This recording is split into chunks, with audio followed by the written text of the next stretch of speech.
So welcome everybody,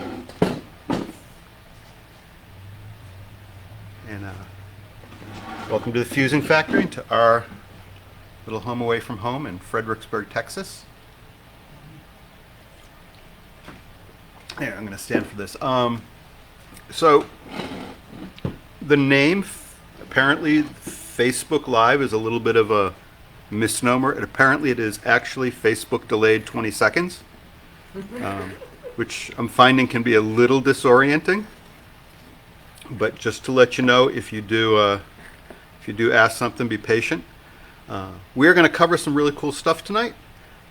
It's something that Angela and I have been working on for quite a while. Well, the whole powder burner, everything has been going now for a long time, but we early on wanted to figure out how to make little powder wafer vessels, and it turned out to be a little bit tougher than we thought.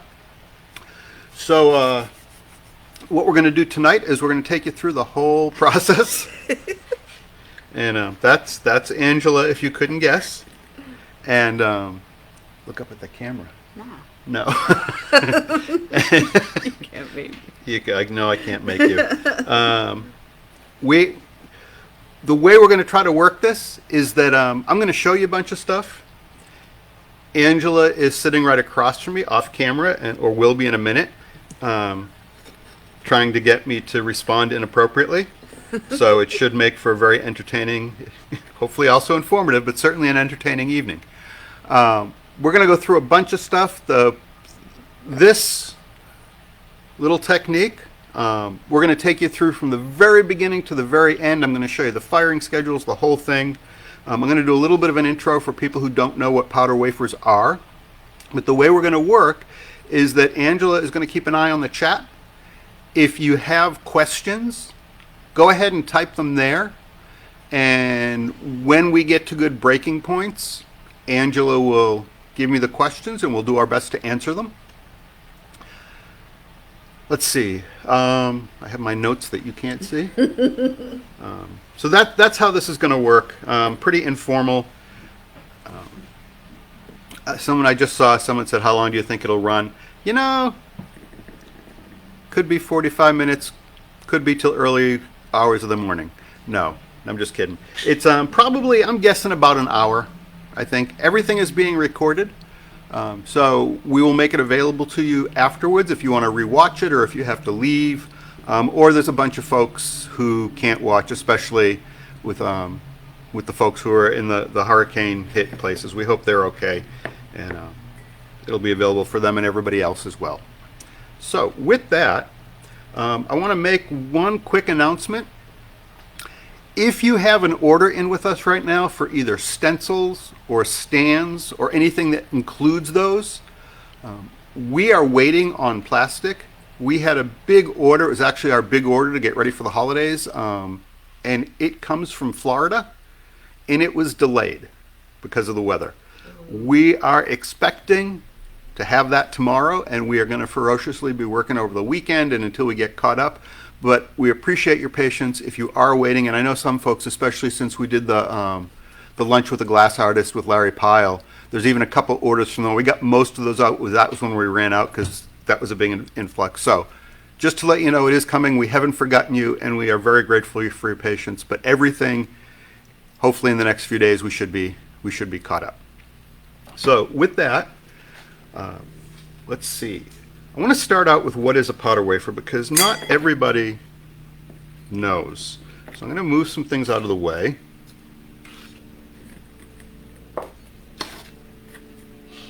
And I'm going to show you some powder wafers first, and then we'll talk about what they are and how we make them. To be clear, powder wafers are not something that Angela or I invented. I first learned about powder wafers from Bob Leatherbarrow. In fact, Bob was pretty much a mentor for me when I got started out. So my affinity for powder and powder techniques really goes back to him, and taken over the years what I learned from Bob and built on that.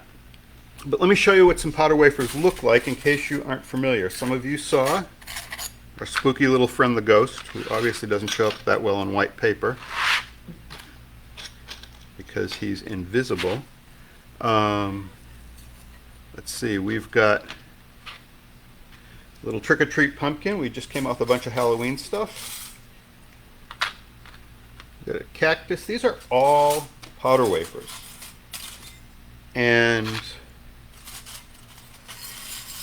the way that they are made, the short version, is you sift powder onto a kiln shelf. There is no glass, sheet glass involved at this stage. And you fire them. We'll go over firing schedules, but we fire the powder to about 1235 and hold for about 20 minutes. What comes out is a very thin design element.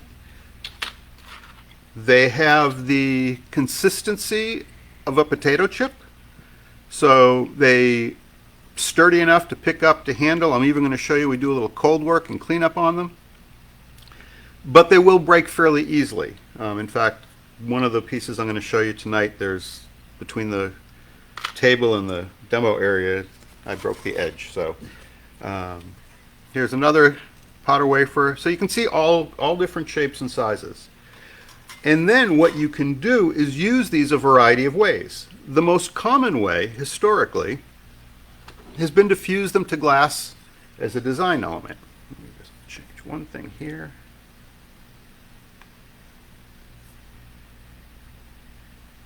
Okay, so this is a powder wafer tree, and in fact, even the decorations on the tree were separate powder wafers, so that we got to decorate our own little Christmas tree in glass. So here's one of the pieces of garland. So we laid down the tree, we laid down the garland on top, and in this case it was more of a kind of a tack contour fuse. You can feel it, it's on the surface. You can also, in the way they've been used for a long time, you can full fuse them into glass. So there's pieces like this. You can see how smooth that is. And a couple others. Some of you have probably seen this piece. And here's one of Angela's. So this way of using them, making design elements, fusing to glass, has been around for a long time. One more. Another Christmas tree one, this time with some holly leaves in the corner. This is going to be a piece, there's an article coming out in, I'm not going to say the name because I'm going to say the wrong name. I get the different glass magazines screwed up. I think it's Glass Patterns Quarterly. And so we'll show you how we made that step by step. So anyway, so taking design elements, putting them onto glass, fusing them down is traditionally how this has been done. When we started making wafers with the powder printer, and I'm going to show you what that is in a second if you're not familiar. Hold on, I have a... Can you all... I'm getting a message from Facebook that there could be a bandwidth problem. Is it showing up for folks? Just a couple of folks, if you could let us know in the chat window if everything is working okay.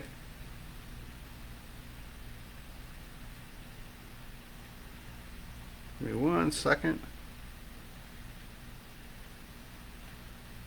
Close unused applications. Sorry about this. Like I said, this is our first time. All right. So, okay, cool. Like always, Facebook doesn't know what they're talking about. So, so anyway, we started making, the powder printer let us start to make these much more intricate wafers than you typically saw. Multicolor, close registration. When we set out to make the powder printer, we had a couple of very specific goals in mind. One of them was to be able to do multicolor powder wafers with very tight color registration. Another one was to make it easy to lift the stencils. If you have ever sifted powder on a stencil, then you know the hardest part about the process is lifting the stencil off the glass. And so we wanted to make that easier. And then the third goal was really to reduce waste, because if you've worked with powder, you know that sometimes it seems like as much powder goes off the project as goes onto it, And it's hard to be able to reclaim that because it gets mixed in with other things. So what we came up with, again, if you haven't seen it before, let's set these aside.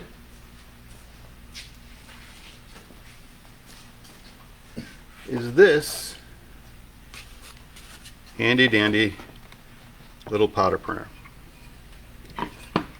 And the way it works is you have the station, you put a 6x6 1/4 inch thick shelf that we provide in the station, and then you take your stencil, and you'll notice that the top of the stencil fits right into this double peak aligner. And that is really the magic, because the way that works is it does a couple things. One is it guarantees that the stencil goes down in exactly the right place every time. And if you have multiple stencils that have to align, they all will align perfectly. The other thing that this does is it makes it super easy to lift a stencil off without messing up your design. And the way it does that is the combination of the double peak aligner holding it still so it doesn't do that side to side motion, and the fact that these stencils are 1 millimeter thick acrylic-like plastic. They're actually PETG, which is a environmentally friendly plastic, but they have all the qualities of a 1 millimeter thick piece of acrylic, so they're crystal clear to see through. They're nice and stiff. They let us do details that would otherwise be difficult on stencils, because things that stick out, like the part between the wings, will flop down under the weight of the powder, and that doesn't happen on these. And so if I wanted to make that little hummingbird, this guy here, the way I would do that is very simply, I would take my stencil, I would put it down in the powder printer, I would take some powder, and I am doing this upside down for me so you can all see it right side up, so my hands are coming from this direction. You normally would be standing so that you face it like this, but we'll do this so you can see it. And I'm going to take some powder,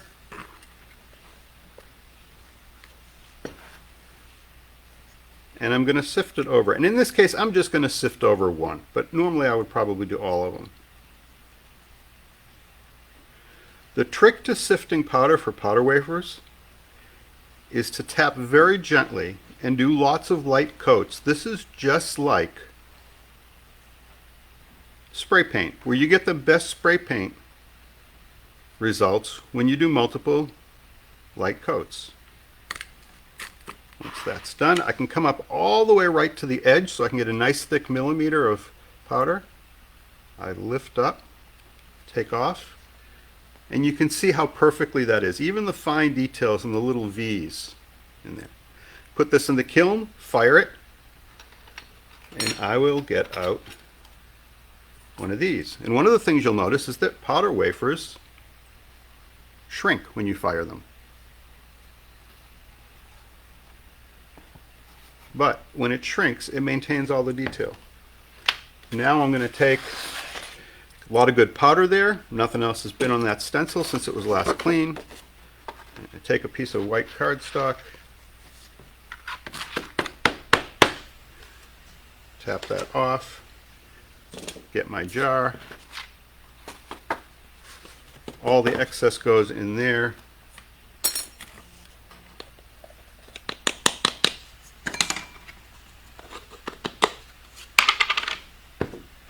And pretty much nothing wasted. It's either in my wafer or it's back in the jar. Fire that to 1235 for 20 minutes. I'll give you the whole schedule, but it really is pretty much just that for powder wafers. You don't need to worry about thermal shock. You don't need to worry about annealing. So that is a powder wafer. Now, the next step is multicolor powder wafers. And so what I'm going to make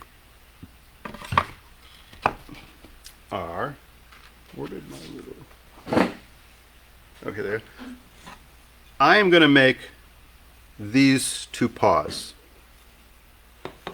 or the paw prints. You can see I have two stencils. If you can see the design, let me put the white paper underneath. So there are my two stencils. You can see they line up perfectly. That's what the double pico liner does.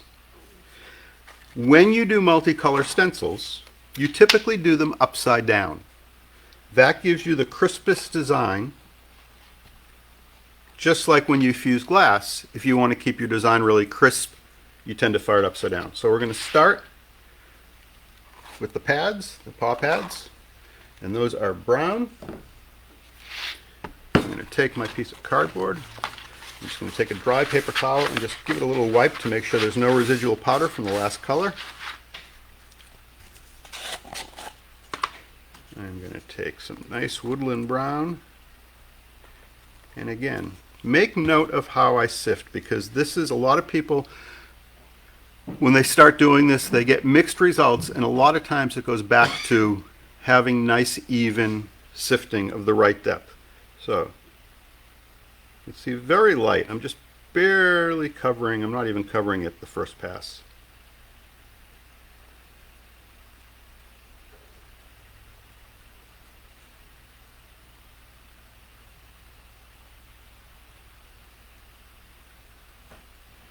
And I tend to go back and forth, just again like I'm spray painting. Lots of light coats. And I want to build this up until it gets right to the edge of the stencil. If I go over it and I cover the edge, then some of that powder is going to fall off when I lift the stencil, and I don't want that. If it happens on the outside edge of the stencil, it's not a big deal. I'm going to show you how we fix that. But in this case, this is an interior, the brown is interior, and if it's not even at this stage, then I will see it because the pink's going to go right behind it. And that's about right there. Again, super easy to just lift that up. And you can see really incredibly crisp straight lines and edges on that. All the extra powder that was on there went onto my cardstock, and then everything on my cardstock goes back into the jar, so nothing's getting wasted.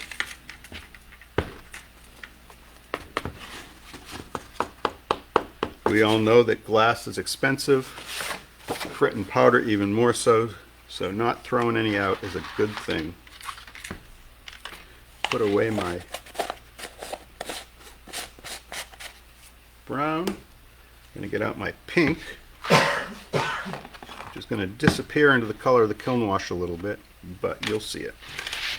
Now, I'm going to take the stencil, I'm going to put the points into the double pico liner and slowly lower it. And you'll notice it went down exactly where it needs to go. All those borders are perfect width. You will notice on this stencil that when I put down the second stencil, none of the stencil touches the powder. This is a nested design. A little bit later I'm going to talk about overlapping designs where sometimes you have elements, like I might have an element under the plastic from the first stencil, and we're going to deal with that a little bit differently. That'll be something new folks haven't seen before, even if you have a power printer. It's one of the things we figured out as we worked on this technique. So, I wiped off my cardstock,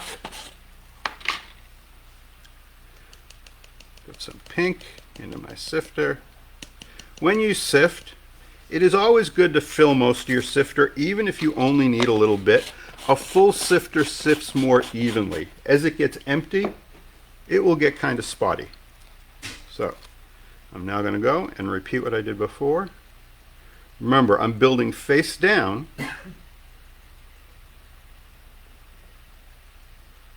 So I'm covering up my design.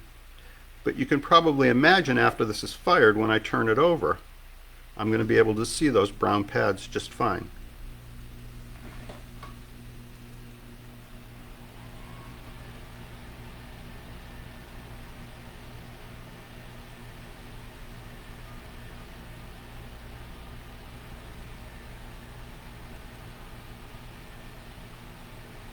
I just happened to glance up and saw somebody asked about why was it number 2. This is, you can tell this has square corners. This was from early on in the development process. And this one is numbered backwards. They're all numbered, and they assume you're going to go and build them upside down. If you were to buy this stencil set, it would be numbered with the one I'm doing now would be number 2.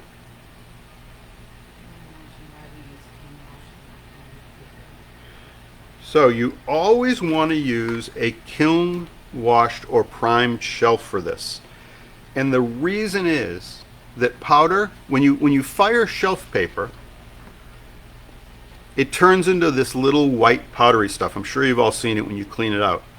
That stuff tends to get intermingled with the powder because the powder is still in a powder format when the paper turns into a powder format. So the little bits of powder start to fall into the particles of paper, and you don't get as clean a result.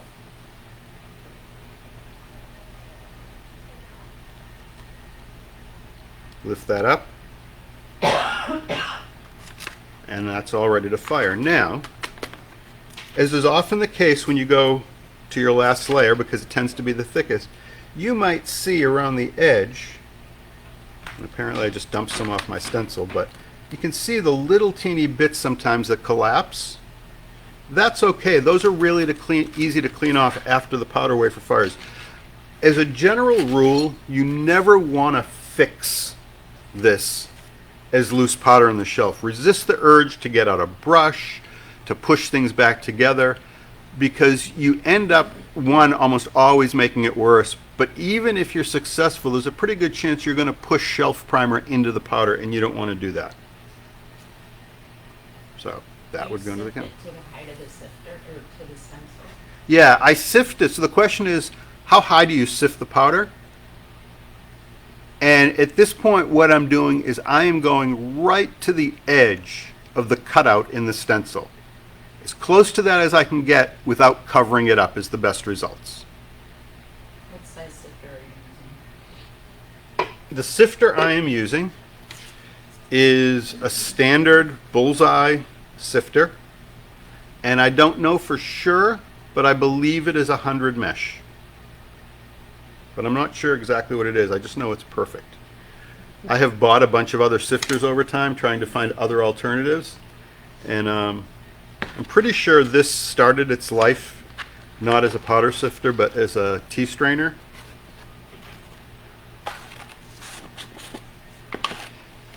If you really want even, you could rig up a little silk screen for any of you who've done that, and instead of using a hand sifter, use a silk screen. But I'm not going to get into that now. But if you've done silk screening with powder, you know what I'm talking about. Someone mentioned when they washed their wafer that they absorbed glass. Glass absorbed water. And does that mean that they're not firing long No, enough? so good question. Somebody who's made powder wafer said that when they wash it, it absorbed water. And does that mean they didn't fire it not long enough? No, that actually means you fired it just right. That is normal, because when a powder wafer is fired optimally, all you're doing is tack fusing all those little particles together. So it holds together, but in that state, it's really easy to cold work and clean up. Whereas if you go much hotter and the glass starts to really melt together, it's a much more difficult task. So it is totally normal that when you get them wet, they soak up a bunch of water. And in fact, when we fuse powder wafers onto glass, and this is again a Bob Leatherborough trick, is we'll put extra powder on the back of the wafer to provide kind of a cushion and to absorb some of the air, and we will mist it with water. And what that does is it holds the powder against the wafer, because that water also soaks into the wafer, so you can actually flip it over without anything falling off. All right. Can you say one more time what temperature they go to and how long they hold? Yeah, so we fire these, a powder wafer, and I'm going to go through all the schedules at the end, but for this one it's so easy. The only reason to slow down, you could go on a regular kiln shelf, you could go full speed up, but the shelves that we ship aren't really meant for use as kiln shelves. They work really well as long as you treat them well, but they are bisque tiles. Because unfortunately nobody makes, that I've ever found, a 1/4 inch 6x6 real kiln shelf. These work great, but if you go too fast, they can thermal shock. So the schedule that I use is $3.50 an hour. This is, I'm going to do this, the schedule I'll put up has Fahrenheit and Celsius, but right now I'm just going to do Fahrenheit. It's $3.50 an hour up until 11:25. 100 degrees an hour from 11:25 to 12:25.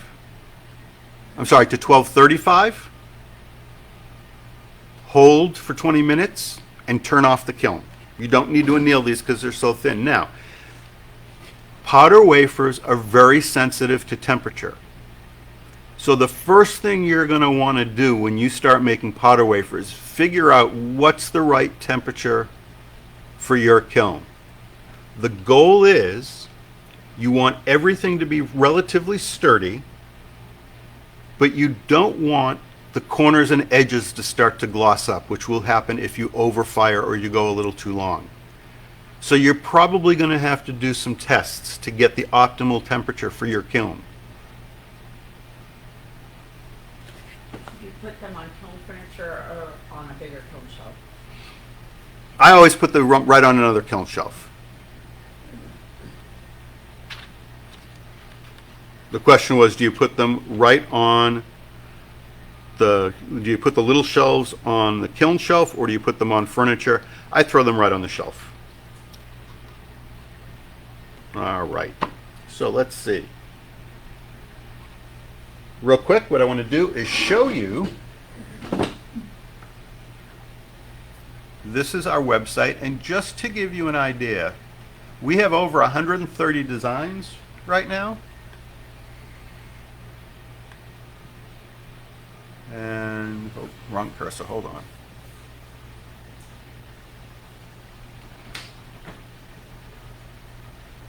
And there are different categories. A lot of the stencils will appear in multiple categories. But you can see, for example, here is our holiday selection, which we've been growing out this year. Lots of fun stuff. Remember, too, when you're doing anything like letters or text, that the stencil is actually in reverse because you're going to use it upside down. If you ever want to use it right side up, you just flip the stencil over. So a whole bunch of those. And let's see, we can go to,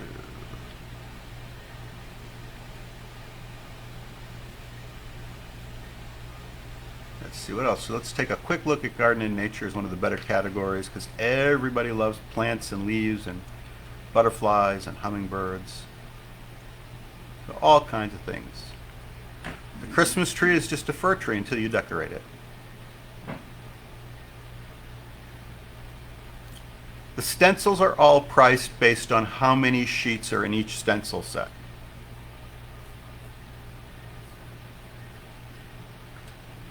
All right, so let's go back to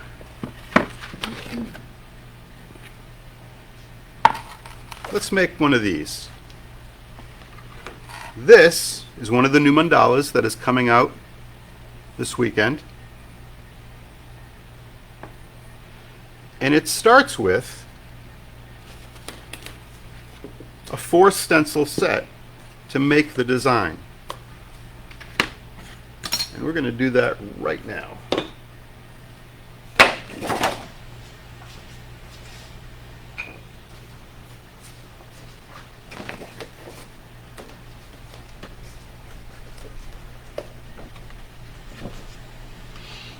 Going to get myself a fresh kiln shelf.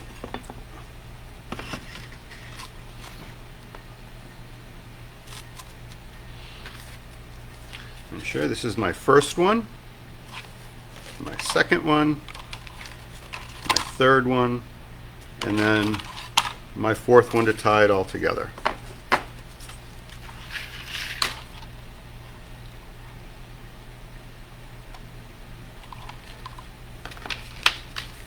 So take number 1.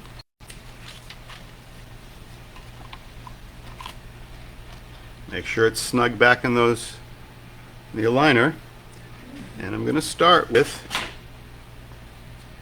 sunflower.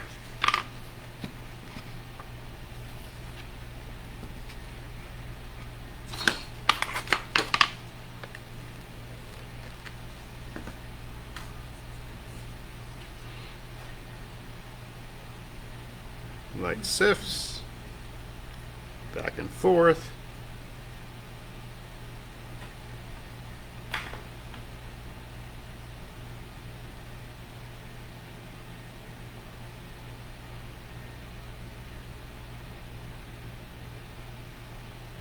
Any questions while I'm doing this? Yes.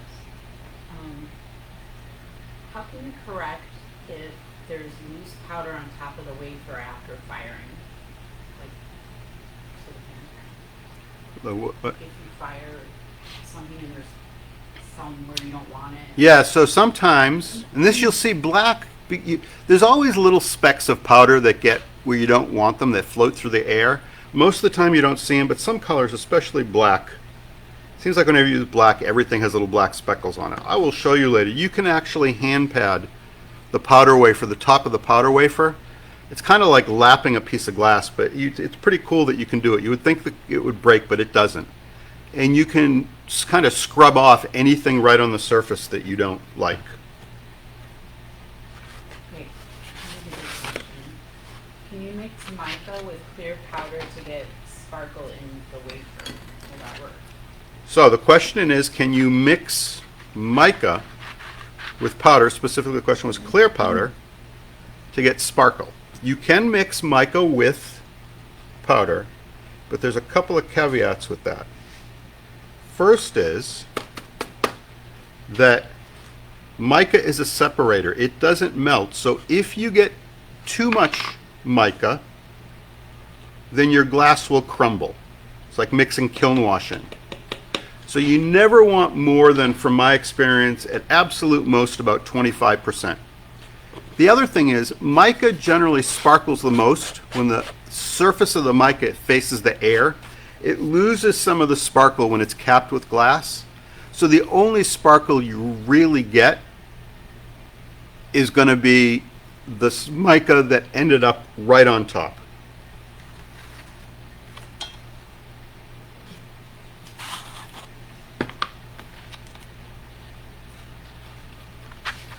Put away and again, one of the things I love about this, because I've used powder for a long time and I hate to think how much I threw out because it got contaminated, is that everything is either in the project or it is in the back in the jar. All right, so that was number 1. I want to do number 2. Remember before I told you about nested shapes where the stencil doesn't touch the design? But I want you to notice something here. This stencil design overlaps that one. So if I set this stencil down, it will work, but it's going to squish that powder a little bit. So what I'm going to do is I'm going to take stencil number 4, which I know everything fits in, put that down, and now I'm going to put the next stencil on top. And what happens is that bottom stencil has raised the one on top the height of the powder, because the powder is no thicker than the stencil was, so I know it's above. And even though my stencil is about a millimeter off the surface of the shelf, it's still going to work fine. What's the maximum layers possible? Part of what happens, you'll see, is that as you do this, you tend to get uneven thickness. And the more uneven thickness you get, the more you have to address it. We go to 4 is the most we've done on any of our stencils, 4 layers. You could do more. It's just a matter of kind of planning how high, where are those colors? Are they all stacking on top of each other? Because if you have part of your stencil that's got 1 layer of color and another that's 6, that's a pretty big difference, and that's going to be hard to accommodate. Why don't we have letters, numbers, and alphabet options? Why don't, an often asked question, where are the letters, numbers, alphabets? we want to do that. There are two significant challenges. And here, let me set this aside for a second. One of them is fonts, typefaces are all copyrighted. So I can't just go and take a font and make a stencil out of it and sell it, because I would get calls from angry typographers, rightfully so. The other issue is, if this is my letter A, if I make a stencil by cutting that out, I've got this little triangle that just kind of floats there. This is why we always see stencils with designs like that. So I'm working on a couple of things to try to address that. There are some simple typefaces we could do. I'm not a typeface designer, but there are some basic designs we could do. But we're trying to solve it so they don't all look like spray paint stencils.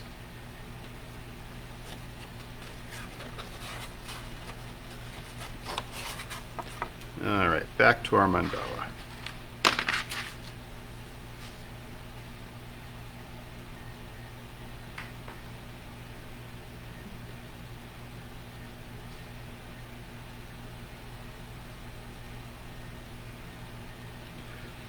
One of the other nice things about elevating that stencil on top of the bottom one is I can go a little bit deeper before I get to that edge, so I can build up my powder a little bit higher, and it'll lift off a little bit neater because it's not up against the powder the way it would be if it was right against the shelf.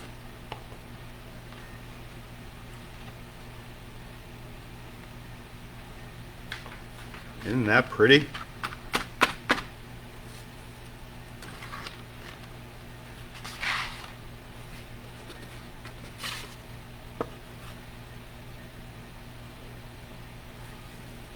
Did you see that question about the enamels?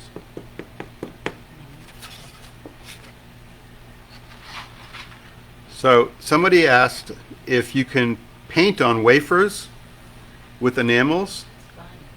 And Angela's over here going, oh yeah, you can, and it's so much fun.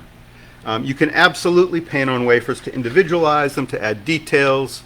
Angela's done a whole bunch like that, and it's a lot of fun. It's a lot easier to paint on a wafer because there's some tooth and texture. It's more like paper than a slick piece of glass. So there's number 2. Let's go do number 3. I'm going to put this one down again.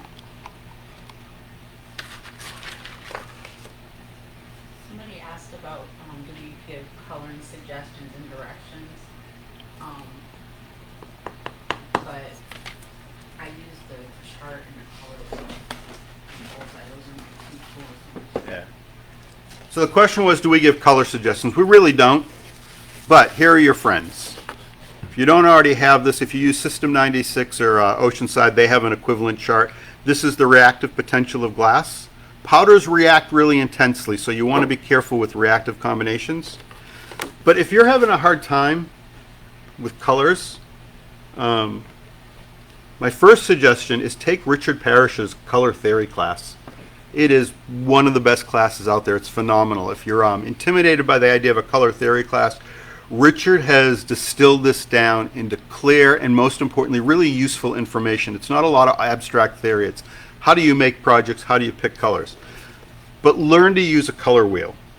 A color wheel is your best friend when it comes to picking colors that work well together. There are tons of videos on it. There are books on it. But the simple thing is that if you look in the middle of just about any color wheel, there is different combinations. So colors across from each other generally always look good together. If you're looking for 3 colors, it's what they call a triad. You can turn this and pick from any 3 that that the arrows point to on that one triangle. And this one, Bullseye's color wheel, specifically has Bullseye's colors there. So it's not even like you're trying to match. It's right there.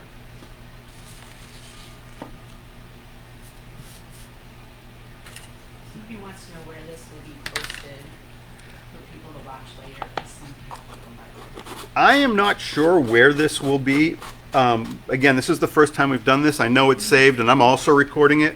But if you're in the Fuse Glass group or on the email list that we have, and if you're not on our email list, I strongly suggest go to our homepage, scroll to the bottom, and sign up, because that's the best way to find out about stuff like this and new stencils and things. But I will be sharing wherever it ends up on our email and on the group page. All right, let's go ahead and move along. Let's go ahead and do red now.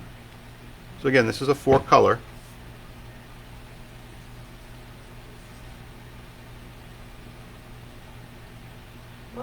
What bullseye white do we like the best to work with? You know, I generally use either regular white or opaque white 13. I stay away from dense white powder for the most part. It can be problematic. Unless you really want that gray reaction, I would not recommend it. I have also done projects not with the powder printer, though it would work, where I have mixed about 10 to 20% white powdered enamel with white powder to get it to be a little bit more opaque and dense. Rouchet has a white, and I'm trying to remember what the name is, but the name is specifically, I mean, you can tell from the name it's meant to make opaque, really rich opaque white. All right, I've got all 3 colors down. Now, when I did this one,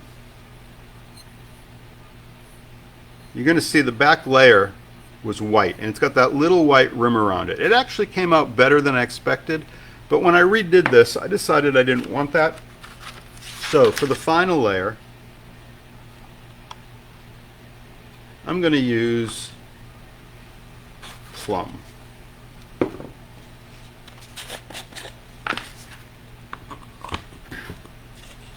That way, you can see the plum that's around the edge here, it'll be the same color.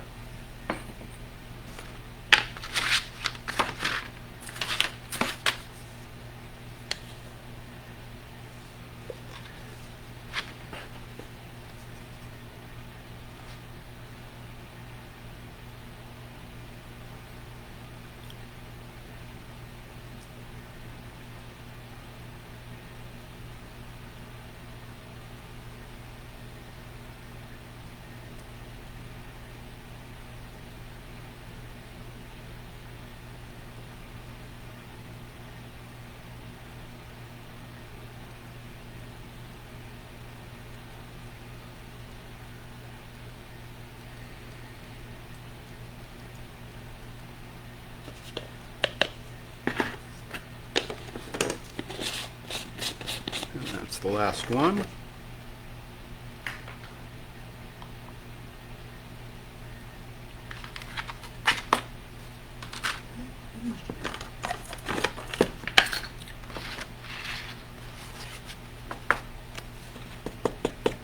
I probably could have gone a little bit heavier than that, but since this is a demo and we're not going to fire it, I don't think. Maybe we will.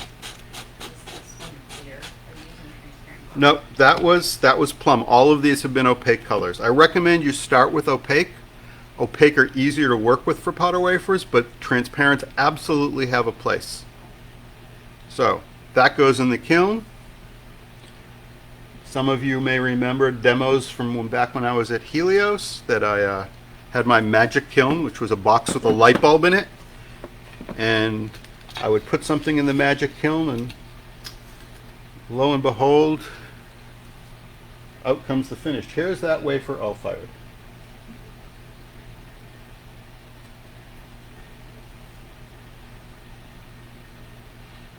Isn't that fun? So, what's next? This was the part that had us stumped. We kept making pairs of wafers and trying to fuse them together. And it just didn't work. And the reason was because there was so much air trapped because of the unevenness that we would get lots of little bubbles or sometimes big bubbles. And we tried playing with schedules and could never get quite right. And then we happened upon an idea, which I'm going to show you in a minute. But first, if you have a wafer, excuse me, that is particularly uneven on the back, what you can do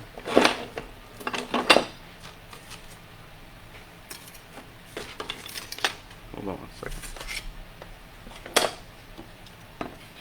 This is the wafer workbench. I'm going to show you this a little more in a minute, but it is a work surface for wafers. And you can put a wafer down on that. And if it's uneven on the back, you can take a diamond hand pad. In this case, I'm using a 60, really coarse.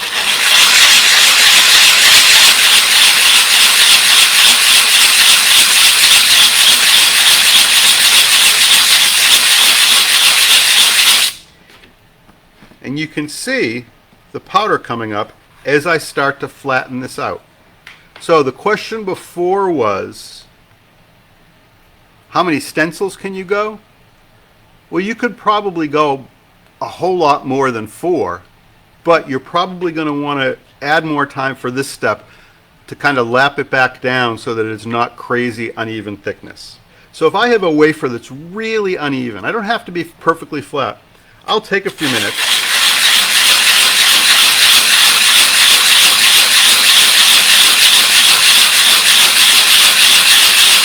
And because that powder is just sintered together and not really fully fused, it sands down pretty quickly. You can see how much that built up, and it's already starting to get flat.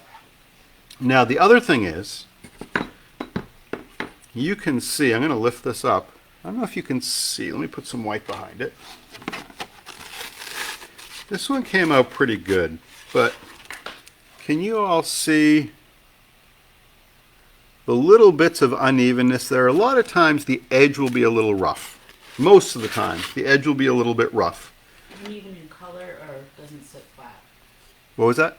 Is it do you mean uneven in color or doesn't sit flat? The question was, do I mean uneven in color or not sitting flat? I mean it doesn't sit flat.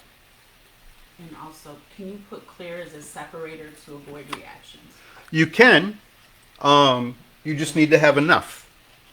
Because one thin layer, you know, it takes a fair amount of clear powder to make a complete non-permeable layer. So now what I'm going to do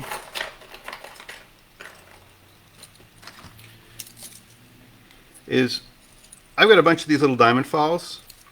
When Angela and I set up Fusing Factory, we made a very conscious decision that we didn't want to sell stuff that other folks sold. And especially, we didn't want to sell stuff you could get elsewhere for a lot less.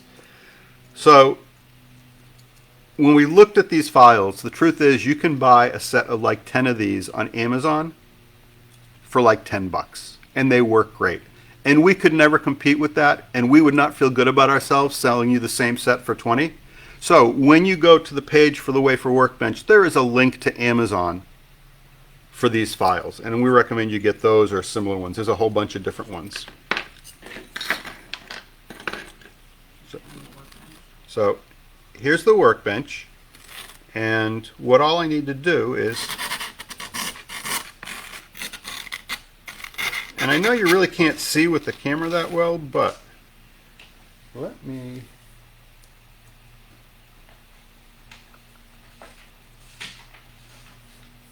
see if I can zoom in a little bit.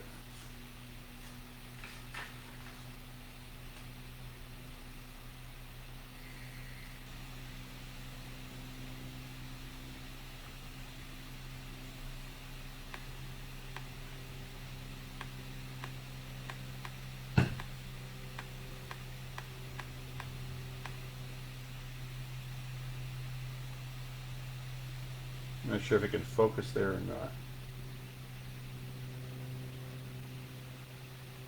Go out a little.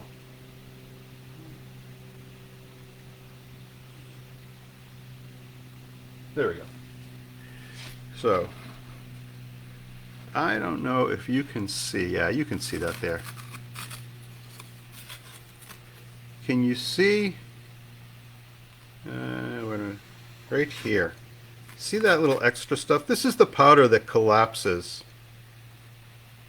And watch how easily that files off.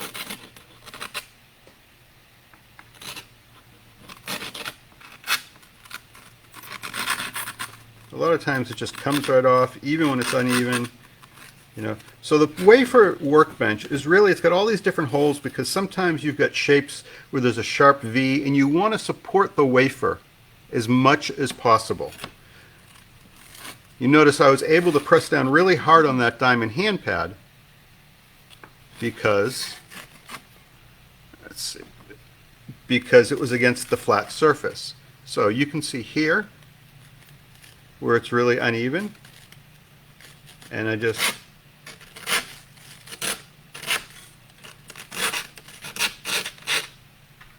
see how quickly that cleans up.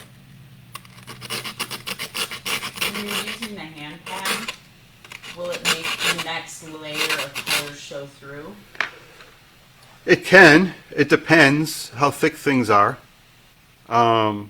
You know, we are working with thin layers of glass. There's actually an opportunity to do some pretty cool things by sanding down and creating gradients and fades really nicely.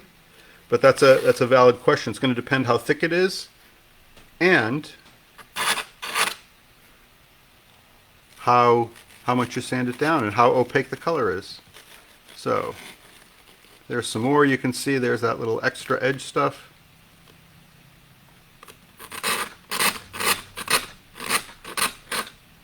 And you can see how quickly it cleans up.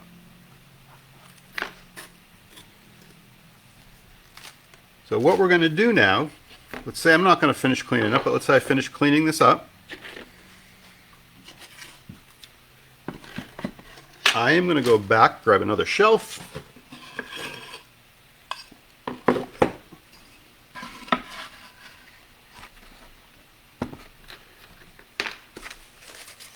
And I'm going to make the back of my bowl. I didn't show you all this, but I think this is one of the coolest things. This is, let's go back to where we were.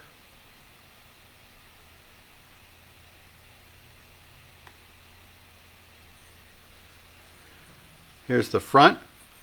Check out the back.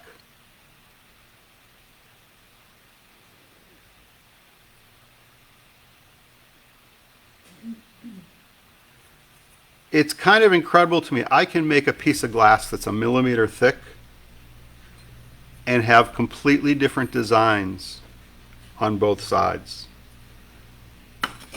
I think that's fun. So I can do this plate, this little bowl here, this little dish, and then on the back, I don't know if you can see it, but there's a very subtle little heart pattern, almost like a watermark. So for the back of this, I want to do grays, except I don't want the white. I'm going to replace that with plum. So I'm going to start with my darker gray.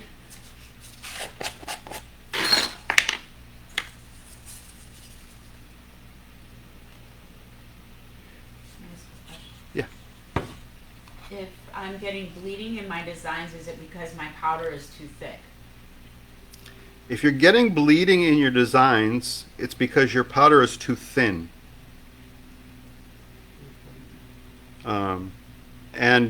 Or you're using transparents. Are there plans in the future to make the gizmo to fit a real kiln shelf? So the question is, are we going to come out with a larger powder printer? We talk about it a lot, and honestly the challenge is, because building a bigger one would be easy, the challenge is the bigger you get, the more difficult it is to sift a really large area and get it even. And so there are some ideas on how to address that, but I don't think until, I mean, one of the things that's nice about the powder printer is it's about as foolproof as glass gets. It's never completely foolproof. So not larger, just deeper to fit a kiln shelf at 6-inch square, like a regular thickness kiln shelf. Oh, deeper is so they'll take a thicker shelf. You know, let us think about that. That has never come up before.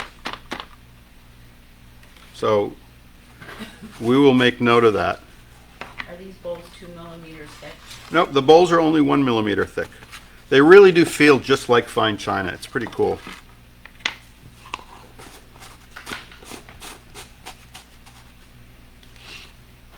Now, I'm not going to go, for the sake of time, I am not going to build this up. So the back of this bowl, we're just going to put one little spiral on, which would still look pretty cool. But I'm going to show you what it looks like after doing the whole thing. So, but I'm going to go right to the last stencil.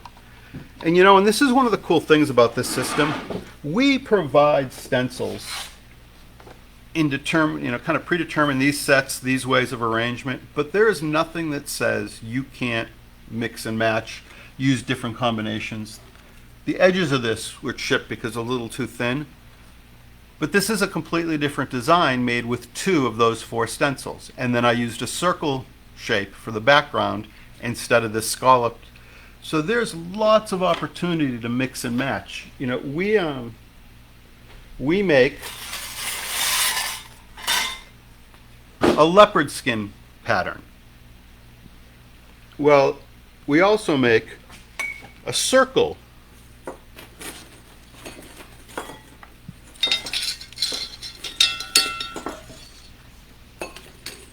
We also make a circle. Well, that circle and that leopard can combine, and you can do stuff like that.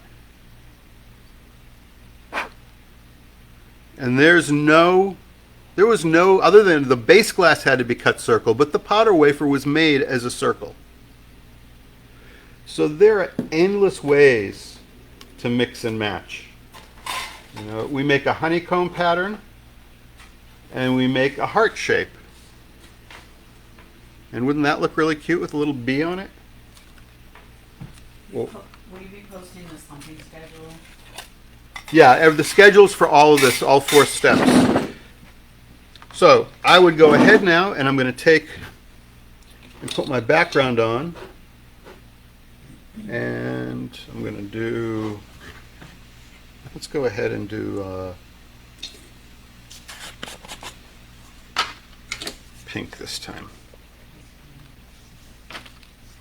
Okay, so as far as a custom stencil, is it a possibility such as if you like the scary ghost and you want that 4 times instead of different ghosts in an option, as an example? We don't currently do that now, and it's just a matter of logistics. The question was, let's say that it's a stencil that comes with 4 different designs on it, and I want one stencil that has all 4. I would like to say yes, but honestly, that disrupts the workflow so much to one off. There's a whole process that we have to go through between having a design on the computer and actually having a cut stencil.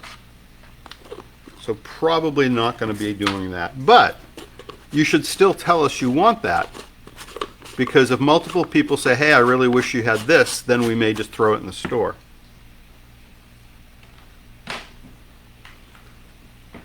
So this is going to be the back of the bowl. And one of the things I have found that really helps is if this back of the bowl is a little thicker.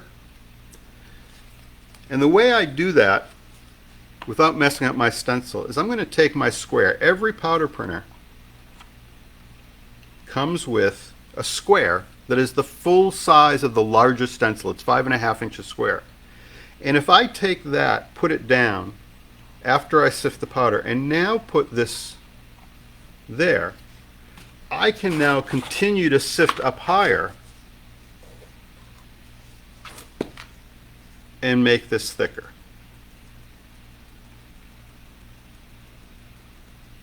And you'll notice that the higher I go, the more it softens the texture from that initial design.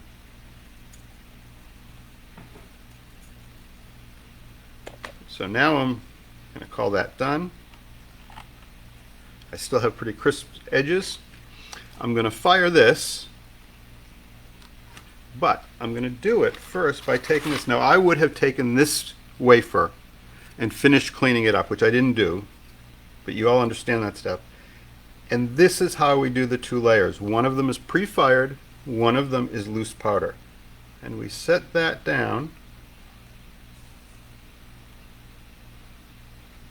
like that, and we fire this.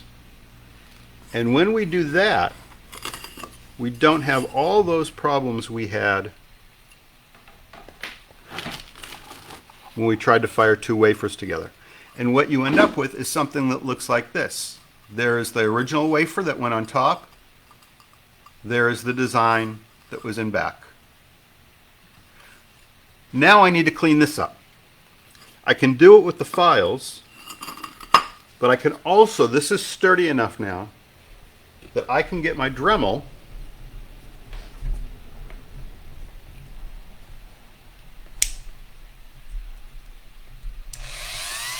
a little diamond bit,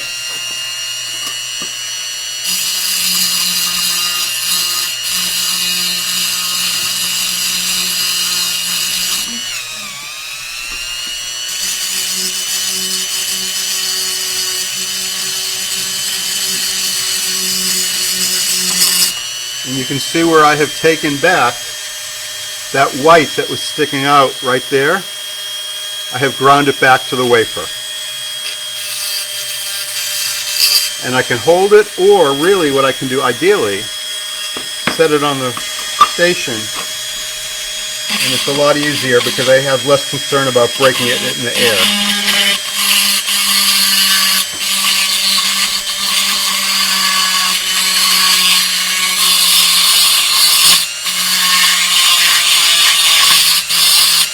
And I can go all the way around until I've cleaned that up. I can use that, a variety of bits. I can still use my files. Now you don't need, when you're doing this, you're not creating that much heat. There's not enough friction. It's in such a small point. And it's the nature of the powder wafers, because it's the sintered particles, they are less prone to thermal shock. They can thermal shock, but I have never had one thermal shock working on it with the Dremel. You probably do want a mask because you are working, you're making particles in the air, but you don't need water for this. What tool are you using? You just asked. So this is just a knockoff Dremel tool with a flex shaft. And a question about pinks and powder wafers. Do you need to fire if it's special to mature the color? Yeah, you still need to fire that, and there are places in the schedule you'll see where we're 1225, which is where you mature your gold pinks from Bullseye. There are typically already holds at or close to that. When you're firing it, is to turn it into a wafer, or when you're firing it on your project? You want to do it at the project stage. You want to do it because the if you fire your wafer to 1225 and hold it for 2 hours, you're going to overfire your wafer. And it's so thin it's going to draw in. So you want it to be a little thicker so it is less prone to drawing in and getting thick. What's the best way to clean stencils after you've used them with powder to avoid cross-contamination? So the question is, how do we clean stencils to avoid cross-contamination? I just take a paper towel and I wipe them down. If I'm really concerned, I can take a damp paper towel. The stencils, like I said, they're an acrylic-like plastic. They don't care about water. You can rinse them under the sink if you want to. It won't damage them. You mentioned that the sunflower yellow is quite muted. Will that change with some work of some kind? So it's muted because I have it as a thin layer. I like the bleed through, but the way you could get it to be less muted would be to go thicker. So that trick I showed you where you can make a layer thicker by putting something under the stencil and then doing a second sift to build it up, you could make it less translucent. I really like the translucent, so that is by design, but I could get if you want it to be brighter. When are we going to sell blanks? We'll get blanks up real soon. Okay. So this is the piece after it's fire polished, which once this is cleaned up, I throw it in for a fire polish. I had been doing these to glossy, and I'm really finding out that I like the semi-gloss like this much better. And that's just a matter of playing in your kiln with temperatures and seeing what texture you get from what temperature. So first I make a powder wafer, then I sift the powder wafer powder for the back, put the first powder wafer on top. I fire that again. I actually use the same regular powder wafer schedule on that second firing. The third firing is a fire polish. And then the last one is a slump. Any other questions?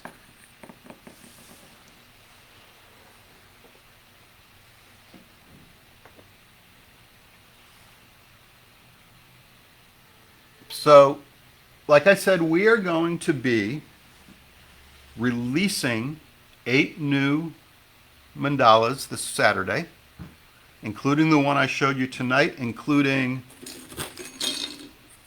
that one, including that one, and some other cool ones. We got a really cool one that's a mandala with leaves. If you have any questions after this, you can always send them to help. Send them to help@fusingfactory.com. And I think, let me look at my notes. I think we covered everything. So, thank you all for coming. We're going to try to do this every 3 or 4 weeks, do something new. We'll let you know what comes up next. We haven't decided yet. But we appreciate you spending your Thursday evening or morning or whatever time it is, especially for those of you who stayed up late. If you fell asleep, wake up. It's the end. Can you just go over the order one more time? It's front of the wafer, fire. Can you go over the order? Yeah, someone wants to know the order. Let me do it this way. This will make it a little clearer.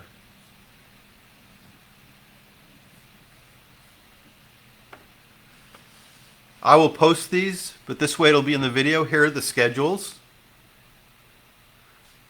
And it's powder wafer first. Then you take and sift a second powder wafer and put the fired first powder wafer on top of the powder for the second wafer. And you fire that. Then you fire polish, and then you slump.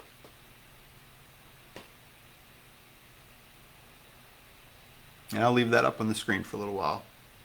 But like I said, I'll put the file up in fuseglass.org and on the website. We're going to get all of this on the Learning Center. If you haven't been there yet, if you go to fusingfactory.com/pp, that is our Learning Center for the power printer. There's a bunch of videos on how to do different things. There's pages of information on how to all the basic processes.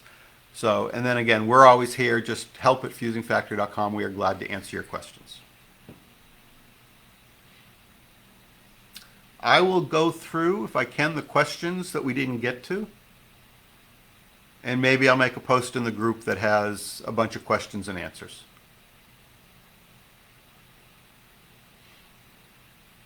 All right. Y'all have a great evening, and thanks for showing up.